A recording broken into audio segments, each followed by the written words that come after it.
Por ejemplo, la depresión, ¿qué tiene? Alteraciones en el sueño. La alteración es muy característica, es un insomnio de la segunda mitad del sueño o insomnio terminal. No es el insomnio de conciliación en el que la persona no concilia el sueño, sino que concilia y se despierta en la mañana o al final del día de tal manera que ve el amanecer. Sueño.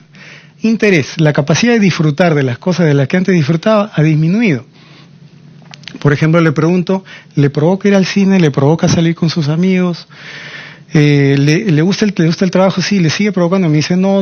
Entonces, ese es un síntoma importantísimo, la disminución del interés. Pero la disminución del interés también en cuanto a al interés sexual, que es natural, normal en el ser humano, ¿no? Cada persona tiene una banda normal. Si está por debajo de eso y no tiene ningún interés, también es un síntoma depresivo. El apetito, baja de peso, ¿no? No disfruta de las comidas. Las ideas de culpa.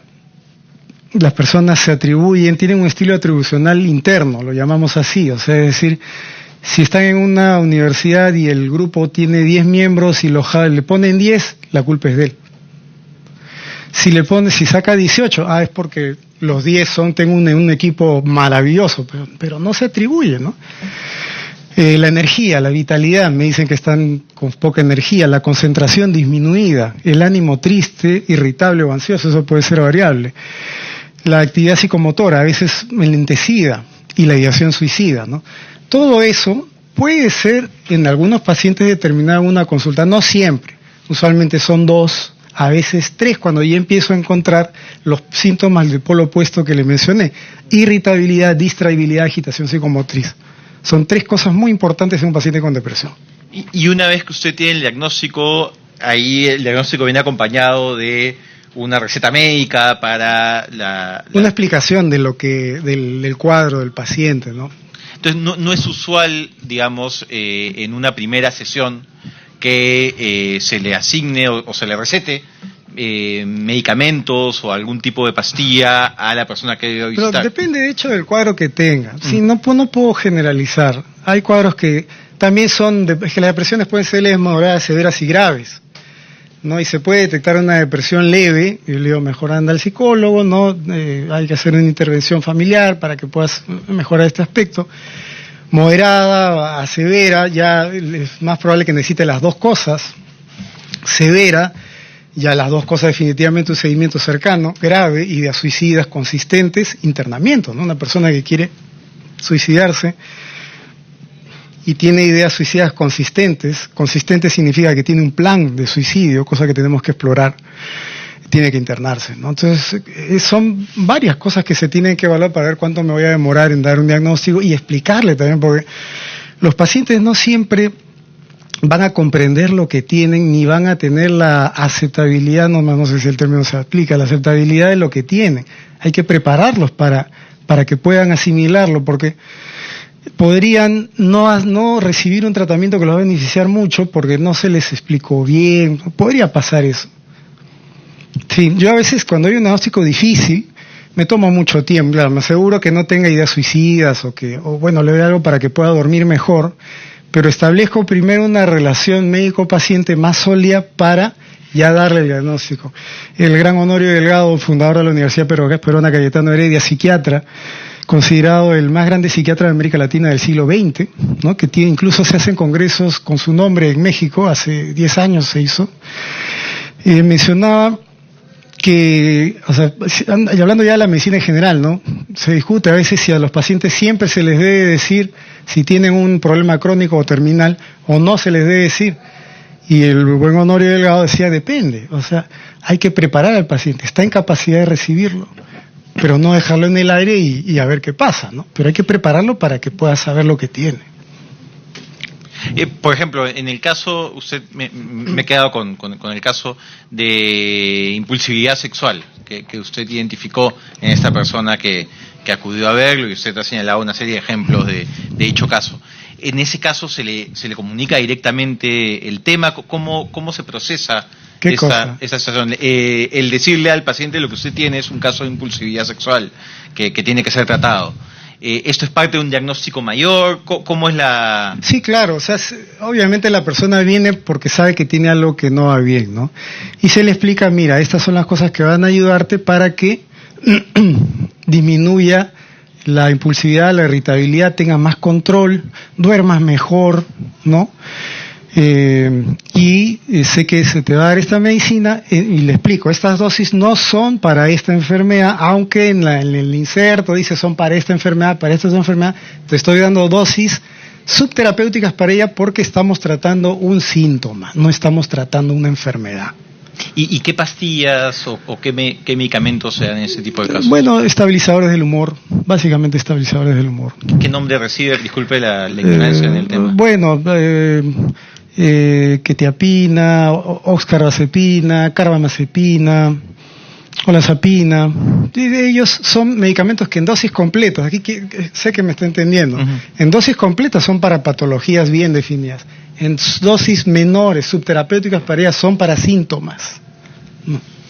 ¿Y esto viene acompañado de algún otro tipo nunca he tenido una sesión de psiquiatría, disculpe si mis preguntas pueden resultar un poco básicas, pero además de esas pastillas, ¿qué otro tipo de tratamiento se sigue con este paciente? No, congresista, sus preguntas son muy oportunas. Yo creo que está haciendo unas preguntas muy claras, muy directas y muy respetuosas. Bueno, se le da ciertas recomendaciones conductuales, ¿no?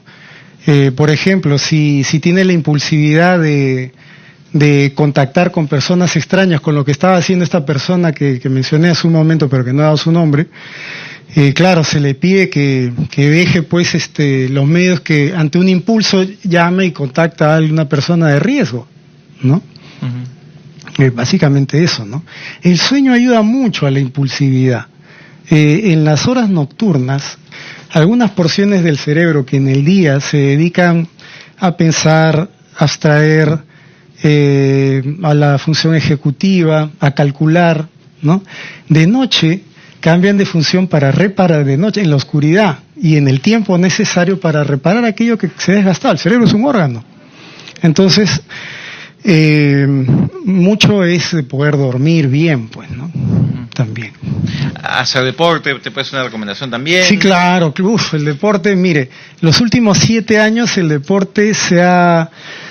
yo diría que el grueso de los estudios científicos fue más o menos entre el 2010 y el 2016, en los que se asocia el deporte a casi todas las patologías, excepto al trastorno bipolar en la fase maníaca, que es una persona maníaca acelerada, se le hace hacer deporte, eso activa incluso más su sistema nervioso, ¿no? Pero es como darle un medio antidepresivo más. No todas las personas se ajustan a la actividad física. La alimentación también, hay alimentos que... Existe una especialidad en la medicina que es la nutrición clínica. La nutrición clínica se encarga del tratamiento medio de la alimentación en las diferentes patologías. Es muy interesante esa especialidad. En cáncer, en enfermedades mentales, gástricas, dermatológicas, renales, ¿no? Recomendaciones nutricionales también son importantes. ¿Se hace recomendaciones más en el ámbito espiritual? Por ejemplo, en estos casos eran personas que venían vinculadas a una congregación religiosa o a un credo particular. Claro. ¿Se hacía alguna recomendación en esa línea? Yo les preguntaba qué hacen, ¿no? Y si lo que hacen lo veía como algo saludable, por ejemplo, hacer ejercicio, hacer un tiempo de meditación, yo no voy contra ellos, pues, porque creo que eso les puede servir. Incluso a las personas que tienen un trastorno bipolar leve o en sus inicios, lo que necesitan es saber, cuando ven que están hablando muy rápido y ya ven que es un síntoma de que la enfermedad está reapareciendo, yo le digo, quédate en silencio, no intervengas en la conversación durante 10, 15 minutos y luego vuelve a hablar, ¿no? Son recomendaciones importantes y ahí se desacelera, no necesariamente hay que variar la dosis. Le reviso sus horas de sueño, veo si está tomando su medicina a la hora apropiada, veo si es que hay estrés en su casa, ¿no? Si sus padres no sé, en algo le alzan la voz, pues son personas muy sensibles, ¿no? Hay todo un debate contemporáneo en torno al rol o la relación o el diálogo entre religión y ciencia, ¿no?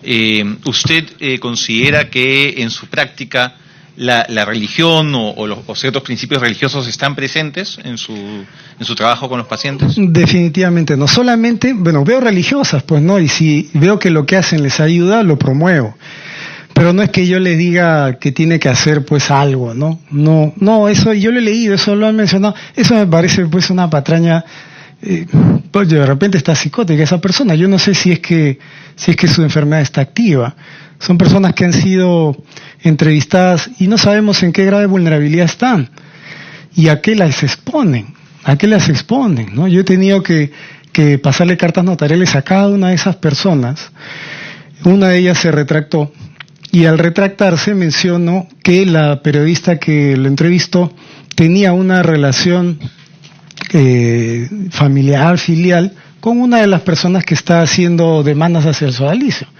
Entonces yo digo, me parece una irresponsabilidad hacer eso con personas que podrían tener un problema de salud mental y que son manipulables o son frágiles, no, se pueden desestabilizar. Pero yo me vi en la necesidad con mi abogado de presentar esas cartas notariales y llegar incluso a una querella, ¿no? ¿Cuál es el estado actual de esa querella? Si desea puede intervenir, doctor. La querella está en trámite todavía. Sí, puede, por favor. La querella está en trámite todavía. Sí. Entonces, para recapitular un poco, cada persona que asiste a el consultorio tiene un expediente donde se va adjuntando no solo la información para el diagnóstico, sino cualquier avance o retroceso que esta persona pueda tener. Sí. Y el diagnóstico siempre es comunicado al paciente, salvo que usted considere que bueno, claro, yo no le voy a dar un tratamiento hasta que yo le diga que tiene, salvo algún sintomático, ¿no? Que lo ayude a dormir mejor, que esté un poco más tranquilo. Porque en este caso de la impulsividad es no es un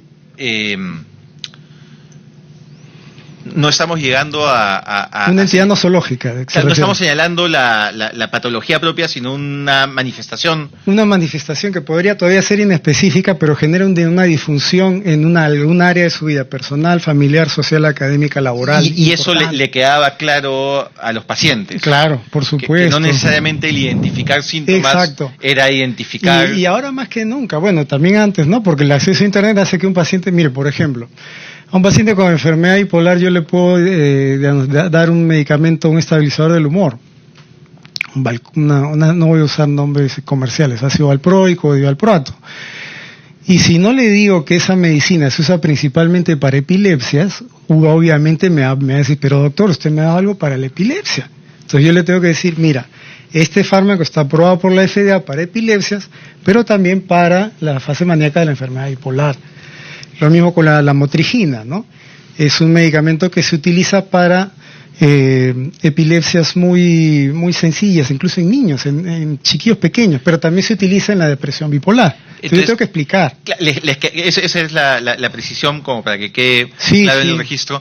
Si alguien recibió una medicina que era también utilizada para un caso de bipolaridad, había una explicación para que el paciente no vaya a pensar que tenía bipolaridad. Claro.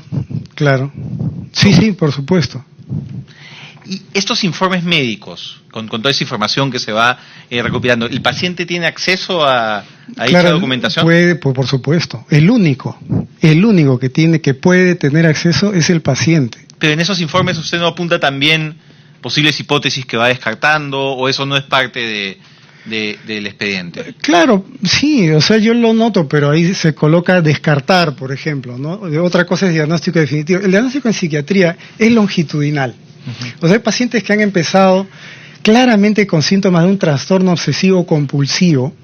Uno de ellos, por ejemplo, entraba a su casa y le venía una imagen horrorosa, ¿no? De ver que su familia está acuchillada, ensangrentada y que él había sido el causante. En el trastorno obsesivo compulsivo, la idea obsesiva perturbadora como esta, por ejemplo, es una idea que se asume como intrusiva y falsa, pero se mete tanto que el paciente sufre y realiza un acto compulsivo para neutralizar la ansiedad que le provoca este síntoma, ¿no? Pero con el tiempo hay que seguirlo muy de cerca y explorar al comienzo esos síntomas psicóticos, porque algunos pacientes con trastorno obsesivo compulsivo, sobre todo estos que tienen estas ideas aberrantes, ¿no? Aberrantes me refiero perturbadoras, en el tiempo podrían migrar a otro diagnóstico con más claridad. En psiquiatría, pues decimos que el diagnóstico es longitudinal, es de la evolución. Luego de unos años, cuando nos formábamos en psiquiatría, veíamos pacientes que tenían diagnóstico de esquizofrenia, y luego cuando lo veíamos nosotros, se había declarado con una bipolaridad, pero no podemos echarle la culpa al que diagnosticó lo primero, porque los síntomas eran de una esquizofrenia, pero se aclararon más en el tiempo. Entonces, las personas que pueden tener acceso o que tuvieron acceso a estos informes o a estos expedientes, sí, eran usted y el paciente. Exactamente, y nadie más. Ninguna persona adicional. Usted trabajaba con más gente, tenía personal administrativo que pueda tener acceso a esta información. Bueno, yo tenía una secretaria, no, pero ella, yo no pongo la mano al fuego por nadie hoy en día, pero ella es la que me traía las historias y las devolvía, eso al archivo, ¿no? Entonces, en su conocimiento, las únicas personas a las que tuvieron acceso a los informes son el paciente y usted como profesional. Sí, y no puede ser otro. Los tiene en su oficina. Usted ha indicado un número alto de pacientes al año. Sí. Digamos, ¿cómo maneja este archivo? ¿Tiene un archivo? ¿Va descartando conforme pasa el tiempo? ¿Cómo funciona el manejo de esos expedientes? Bueno, yo me he mudado 3 veces de consultorio, ¿no? Y en una de ellas me he dado cuenta de que perdí una historia, pero pues no más, o sea, yo las tengo, no todas las tengo en mi último consultorio, pero las tengo, o sea, yo tengo esas historias clínicas, ¿no? Y hoy día, si viene un paciente suyo de tiempo atrás, puede solicitarle el acceso al... Sí, puede. Ya le doy una copia, ¿no? Porque es un material legal, le doy una copia completa. ¿Es usual que vengan pacientes? Muy raro esa, muy raro. Pero si se ha dado el caso de alguien que ha venido y le ha solicitado tiempo después su informe y usted se lo ha... Obvio, le ha dado copia. Claro que sí. ¿Ha tenido usted alguna vez algún tipo de procedimiento o controversia que haya llevado a algún espacio de control deontológico? Por ejemplo, los abogados, si tenemos algún problema con un cliente, esto puede llevar al colegio de abogados y a un tribunal ético, ¿no? En el caso suyo, ¿ha tenido algunas experiencia similar en su carrera como psiquiatra? Bueno, no he tenido una sanción ética nunca, ¿no? Me he preocupado de ver esto, pero nunca he sido sancionado, estoy habilitado. ¿Procedimientos? ¿Personas que lo hayan denunciado? Hay una persona que sí lo hizo hace como 7, 8 años más o menos, pero no siguió el proceso, yo sí lo he seguido, ¿no? ¿Esto a nivel de qué colegio profesional? Médico. Médico, colegio claro, médico. Sí.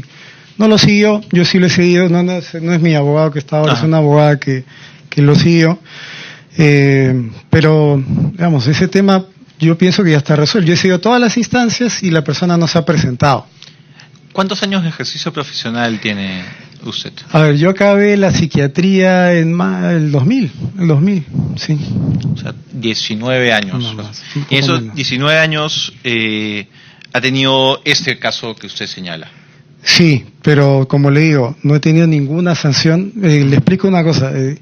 Para ser hábil en el colegio médico, bueno, hay que estar habilitado en las pensiones, pero también hay que estar recertificado. Y eso es sumamente importante. La recertificación implica publicaciones médicas, implica conferencias, implica asistencia a congresos internacionales con certificados de creditaje, implica haber hecho docencia universitaria, y yo tengo todo eso. Espero que no sea como hace un tiempo que casi la mitad de los médicos no tenían la recertificación, que no les quita el ejercicio profesional, pero no están, en teoría, no estarían actualizados. Yo estoy recertificado y tengo que rectificarme dentro de 4 años más. Y por eso asisto a congresos, bueno, no por eso, pero registro todas mis actividades académicas y científicas. ¿Cada cuánto tiempo debe recertificar? 5 años, y eso está muy bien. Y a los que vienen del extranjero tienen otro tipo de certificación más exigente todavía. No sé si en todos los consejos regionales sea igual, pero en el Consejo Regional 3, que es el que involucra a Lima, sí lo es así. Pasaríamos a algunos reportajes o notas periodísticas donde ha salido su nombre, con la intención que usted pueda dar su valoración. Hubo esta nota publicada en el portal altavoz.pe que se titulaba El psiquiatra de los sodálites. Sí. ¿Desea usted iniciar alguna valoración respecto a esta nota? Sí, claro, eso es tendencioso, ¿no? Es equívoco. Yo no me considero el psiquiatra de los sodálites, no soy el único psiquiatra al que han consultado. El porcentaje que le he explicado es mínimo de todo el grupo enorme, no enorme, pues, ¿no? Pero sí de todo el grueso de mis pacientes, los religiosos son una porción, pues, que no llega ni al 2 ni al 3%, todos los religiosos. Y no todos los religiosos pertenecen al sodalicio. Es un título tendencioso, me ha afectado, por eso es que presenté las cartas notariales, que estoy seguro que usted las ha leído, estoy convencido de que usted es un hombre serio, también, además de eso ha leído mis cartas. Uno de ellos se ha retractado, ¿no? Entonces, y en la retractación es clarísima, ¿no? Tal vez no la tenga, se la podemos hacer ya, ¿no es cierto? Toda documentación que ustedes consideren que pueda servir para valorar los hechos, le pediría al abogado que pueda hacer la presentación. Se la haremos llegar con un escrito. Gracias. Entonces yo no me considero eso, yo creo que ese ha sido un comentario ligero, ha sido un comentario tendencioso y que me ha perjudicado notablemente, ¿no? Notablemente.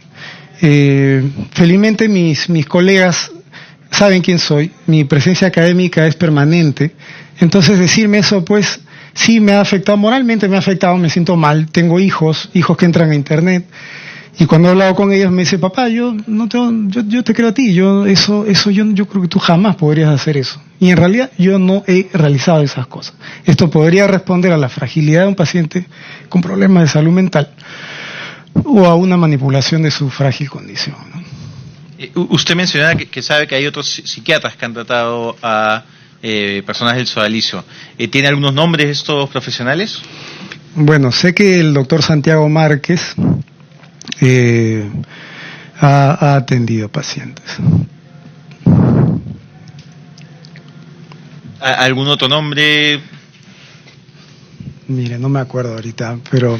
¿Y cómo usted llega a conocer que efectivamente este doctor o otros trataban a personas de...? Porque en general, yo siempre hablo en general, ¿no? En general todos los pacientes van rotando, o sea, muchas veces un paciente no tiene por qué, no es un médico no es dueño de su paciente. Entonces si va un tiempo, 1 año, 2 años, y no le va bien, o no se siente bien, o no le gustó, pues tiene todo el derecho de cambiar de médico, o por lo menos de pedir una segunda opinión. Entonces, entre los psiquiatras sabemos que algunas veces, varias veces diría yo, recibimos pacientes que ya han sido atendidos por otro colega. Y yo jamás voy a decir que el colega la atendió mal. O sea, yo no conozco realmente, o sea, tendría solo la versión de un paciente que, si me dijera, ¿no? La mayoría no son así. O sea, tengo pacientes que son tan agradecidos. Hace 3 años me regalaron un chanchito para Navidad, imagínese, pues. Una persona con pocos recursos, ¿no? Pero usualmente a lo largo de los años que tiene un paciente con una enfermedad mental pasa por más de un psiquiatra. Y en esos casos, ¿qué sucede con el expediente? Digamos, si el día de mañana uno de sus pacientes dice, voy a buscar una segunda opinión, o he conseguido otro psiquiatra, ¿este expediente va con él? No, me pide un informe o una fotocopia y yo se la doy. Creo que cuando me piden informe lo elaboro mejor, porque la historia clínica, claro, es del día a día, pues no un poco desordenada, pero sí le dan informe y si lo quiere así se lo doy, ¿no? Pero al paciente, no puedo dárselo ni a su hermano, ni a su tío, ni a su esposa. ¿Y al otro profesional le puede dar la información? Solamente si el paciente, no le doy la información, no le doy ni nada escrito, nada. Todo él se lo da al paciente y el paciente, si desea, se lo da al nuevo profesional.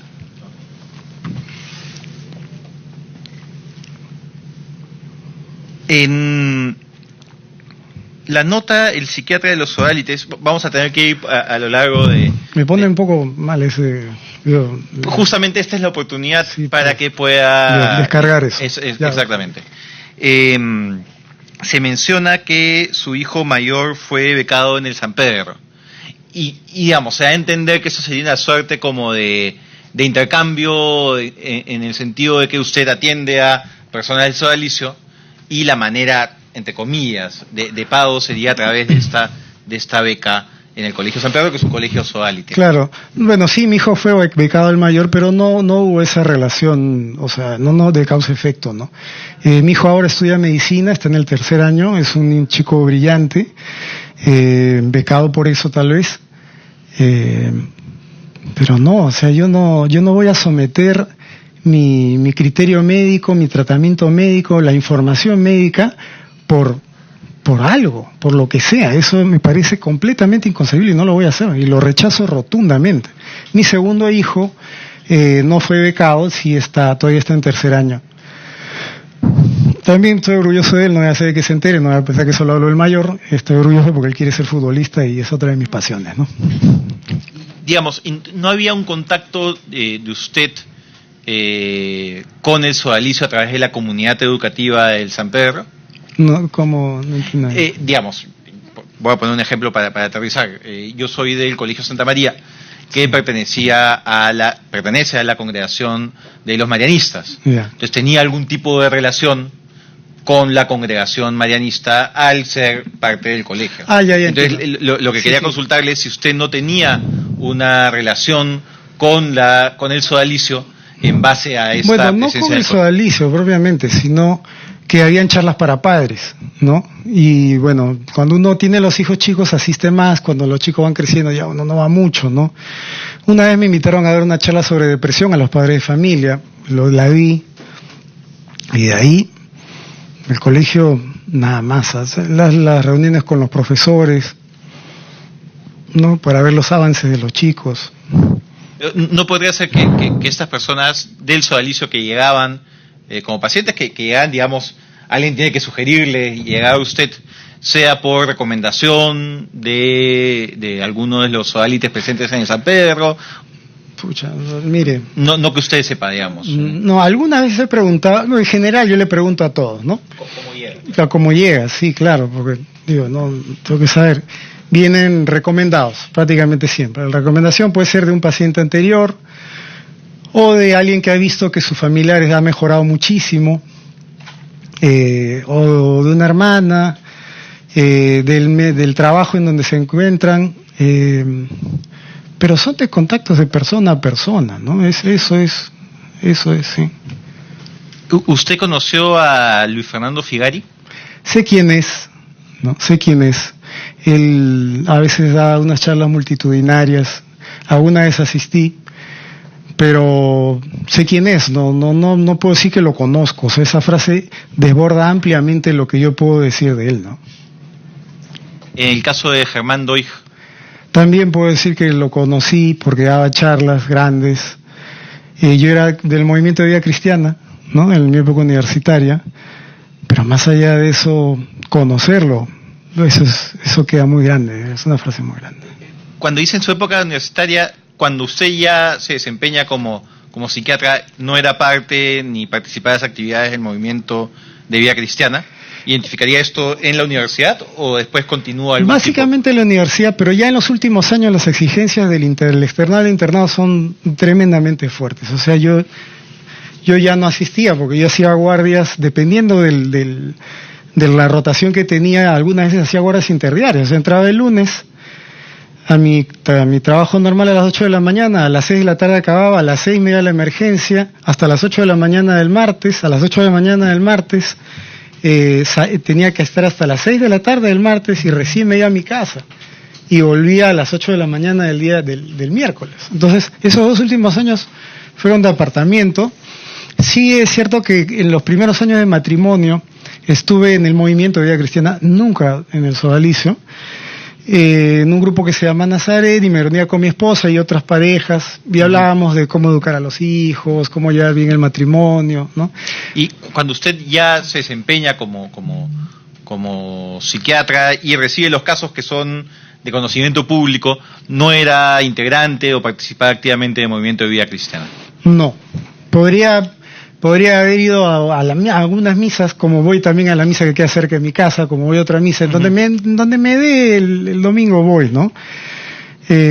Podría haber participado en una kermés, cosas así, pero nunca de otra forma. ¿Conoce usted al señor Jaime Bertel? ¿Sé quién es? Sí, sé quién es. ¿Algún tipo de relación con él? Bueno, o sea, él creo que es uno de los primeros sacerdotes. Entonces, yo cuando estaba en el movimiento de Vida Cristiana creo que había 1 o 2 sacerdotes, no había muchos. Y si había misa, y a las que existía de vez en cuando, él a veces las oficiaba. Más allá de las misas, ¿usted mantuvo algún tipo de contacto con él a lo largo de los años? Bueno, ni si no, él no me casó otra persona. No, mire, no recuerdo tener más cosas con el padre Bertel, ¿no? ¿Nunca hubo alguna conversación entre usted y él para derivar personas del Sodalicio de Vida Cristiana? No, eso sí puedo decirle que de ninguna manera. ¿El señor Ambrosic? Sí, José Ambrosic, bueno, es mi opinión, ¿no? Para mí es una buena persona. ¿Qué relación tiene usted con...? Amigo, es un amigo que veo una vez al año de repente, porque no creo que no vive acá en el país, pero considero que es una buena persona y es un amigo que veo con muy poca frecuencia. ¿De dónde lo conoce al señor Ambrosic? Él, la vez que yo lo conocí fue cuando estaba en la universidad, ahí lo conocí. ¿En relación al Sodalicio, al movimiento de Vida Cristiana o independientemente? No, en relación al movimiento de Vida Cristiana, ¿no? Okay. Ahí lo conocí, sí. ¿Usted alguna vez conversó con el señor Ambrosic respecto a pacientes o personas vinculadas al Sodalicio que usted pueda haber tratado? No. En el caso del señor Regal, ¿lo conoce? ¿Tiene algún tipo de relación con...? Bueno, sé que él alguna vez fue superior, pero... O sea, prácticamente también lo escuchó en alguna charla, pero ante las mismas preguntas que me ha hecho de las otras personas, también puedo decirle la misma respuesta. Sí. De acuerdo. En unas noticias del diario Altavoz, tenemos que continuar con estas preguntas, se menciona, y abro comillas para citar, algunos de los expacientes con los que conversamos afirmaron haber sido diagnosticados con un trastorno psiquiátrico